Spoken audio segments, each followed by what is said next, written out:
Hello everyone, मेरा नाम दीपिका है और आप सभी का मैं अपने इस यूट्यूब के डी क्लासेस में स्वागत करती हूँ। और आज हम जिस टॉपिक के बारे में जानेंगे वो है बंदरगाह क्या होते हैं और भारत में कितने प्रमुख बंदरगाह हैं उनके बारे में जानेंगे। तो सबसे पहले ये जानते हैं कि ये बंदरगाह होते क्या हैं।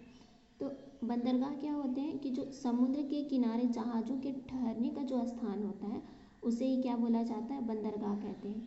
जैसे मान लीजिए जिस प्रकार हम बस में क्या करते हैं, बस के रुकने के स्थान को क्या बोला जाता है, बस स्टैंड। ट्रेन रुकने के स्थान को रेलवे स्टेशन कहते हैं। उसी तरह है जैसे जहाँ पे जहाज़ रुकते हैं, पानी वाली जो जहाज़ होती हैं वो जहाँ पे रुकती है या रुकने के जो स्थान होते हैं उसको ही क्या बोला जाता है, बंदरगाह कहते हैं। तो यहाँ से क्या होता है, बंदरगाह से क्या करते हैं, यहाँ से देश विदेश के बीच समुद्री मार्ग में क्या होते हैं, आयात और निर्यात, मतलब सामान को लाने और ले जाने का काम किया जाता है।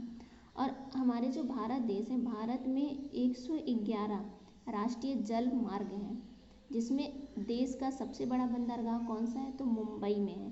देश का सबसे बड़ा बंदरगाह मुंबई में है। और देश का सर्वश्रेष्ठ और प्राकृतिक जो बंदरगाह है वो कहाँ है, विशाखापट्टनम में है। और जो चेन्नई का बंदरगाह है उसको क्या किया गया है, कृत्रिम रूप से बनाया गया है। तो वो क्या है, चेन्नई एक कृत्रिम बंदरगाह है। यह भारत का सबसे प्राचीन बंदरगाह है, मतलब सबसे पुराना बंदरगाह है। उसके बाद देखते हैं कि भारत के प्रमुख बंदरगाह कौन कौन से हैं। तो पहले नंबर पे है कोलकाता का जो बंदरगाह है।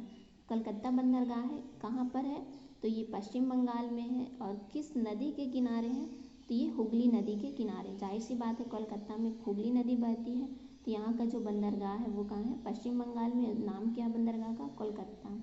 उसके बाद है मुंबई का बंदरगाह है, ये महाराष्ट्र में है। और ये किस सागर के बीच है, जो अरब सागर है वहाँ पे स्थित है। चेन्नई का बंदरगाह है, ये तमिलनाडु में है। और ये कौन से मतलब सागर में है, या तो लिखोगी ये बंगाल की खाड़ी में है। फिर है कोची। कोची बंदरगाह केरल में स्थित है और अरब सागर के पास है। विशाखापट्टनम का जो बंदरगाह है वो आंध्र प्रदेश में है और ये बंगाल की खाड़ी में पड़ती है। उसके बाद है पारादीप बंदरगाह, ये कहाँ पे है, तो ये उड़ीसा में है। जो पारादीप बंदरगाह ये उड़ीसा में है और ये भी बंगाल की खाड़ी पर स्थित है। फिर है तूतीकोरिन। तूतीकोरिन जो बंदरगाह है वो तमिलनाडु में है और ये भी बंगाल की खाड़ी में रहती है। फिर है मार्गो गोवा जो बंदरगाह है वो गोवा में है और ये भी अरब सागर में स्थित है। और ये जो कांडला बंदरगाह है ये कहाँ पे है, गुजरात में है और ये भी अरब सागर में है। उसके बाद नेक्स्ट है न्यू मंगलुरु जो बंदरगाह है वो कर्नाटक में स्थित है और ये भी अरब सागर में है। फिर नेक्स्ट है अन्नौर बंदरगाह, ये तमिलनाडु में है और ये भी बंगाल की खाड़ी में पड़ती है। फिर पोर्ट ब्लेयर, ये पोर्ट ब्लेयर जो है ये अंडमान निकोबार का क्या है, कैपिटल भी है।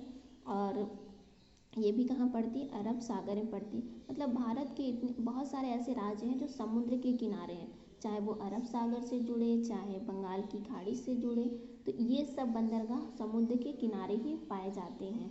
तो भारत का सबसे बड़ा बंदरगाह पहले ही बता दिए हैं कौन सा, मुंबई है। चेन्नई का जो बंदरगाह उसको कृत्रिम रूप से बनाया गया है। और ये जो गुजरात में स्थित कांडला बंदरगाह ये ज्वारीय बंदरगाह है। यहाँ पे मुक्त व्यापार क्षेत्र वाला बंदरगाह, मतलब यहाँ पे फ्री में लोग व्यापार करते हैं।